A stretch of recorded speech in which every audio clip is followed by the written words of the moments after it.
One meteorologist Robert Spetta here with you today. It is the 4th of April 2015, and as far as the tropics have been concerned, it has been, well, unusually quiet. Now, it is seasonably quiet, and what I mean by that is typically we do not see tropical systems form in the months of January, February, and March. Every now and then you do get them, but last year was definitely out of the ordinary, that is, with several super typhoons already occurring by this time. But as we go ahead into April, we're going to be looking more and more at the tropics, and already we do have a little bit of an area out here, barely a low pressure, but models are kind of showing a ripple in the long-range forecast. Nothing too exciting, but it is something to take a look at. And if we take a look at the ASCAT imagery, you can see kind of a slight rotation. This is the out view and kind of zoomed up right in here. A slight rotation in the low-level winds being indicated here by the satellite up in space, just kind of indicating where the waves are going and the cloud tops, and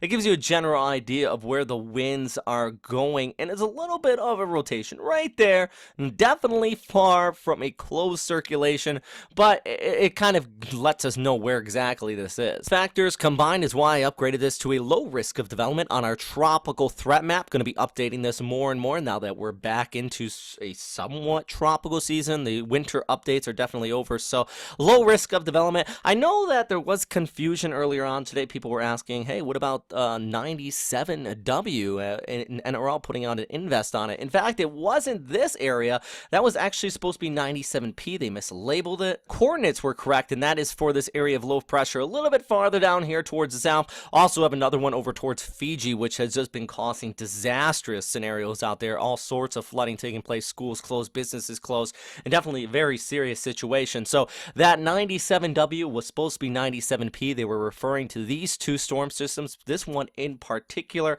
off towards the north. There is where our area is. Now, if this is upgraded to an invest, it would be the first of the season, so it should be invest 91W. Something to keep in mind. That is why that is not 97W. All right, so let's take a look at the long-range forecast from the ECMWF model. And as we look ahead through Wednesday, Thursday, and the Friday, nothing really organizes out of this. We do have this area of precipitation kind of drifting off towards the west, even ending this Saturday. This is really it right here as far as this model is concerned. GFS not really showing any more enthusiasm as that one. As we look ahead in the Friday, Saturday, even the Sunday, our low pressure area kind of just drifts towards the Philippines. It starts to interact with the vertical wind shear off here towards the north and kind of dissipates out. But the big thing with this is could bring some enhanced precipitation across the Philippines. That's the hope, at least at this time. There is no chance of a named storm system, but it does look like we could have a tropical low actually bring some precipitation if this somehow survives all that drier intrusion off there towards the west. It's somewhat close to the country. Now that was the GFS. This is the nav gem. Very similar outcome here. You can see the date on the bottom left of the screen, Friday into Saturday. You have our low kind of just pushing right off there and lingering just off the coastline. In this scenario, that possibly could become a tropical depression, but right now I would bet more on a tropical low just so early in the season, and really that's all we're going to talk about this one. Right now it definitely is a very long range.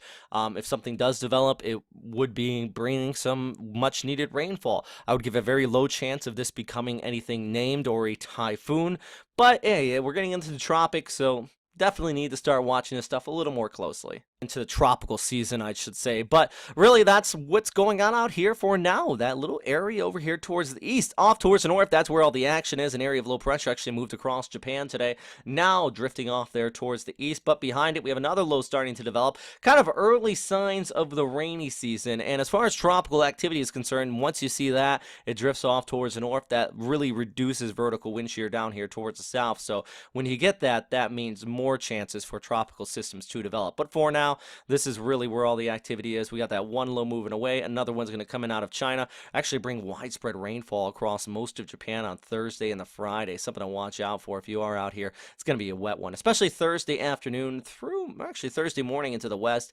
afternoon, evening hours, much of central Japan. So heading into the weekend, definitely a little foul out there. I think this is going to be the big killer for a lot of the cherry blossoms, knocking off a lot of those sakuras. So yeah. All right, guys, that is all for me. Thanks again for watching here at westernpacificweather.com.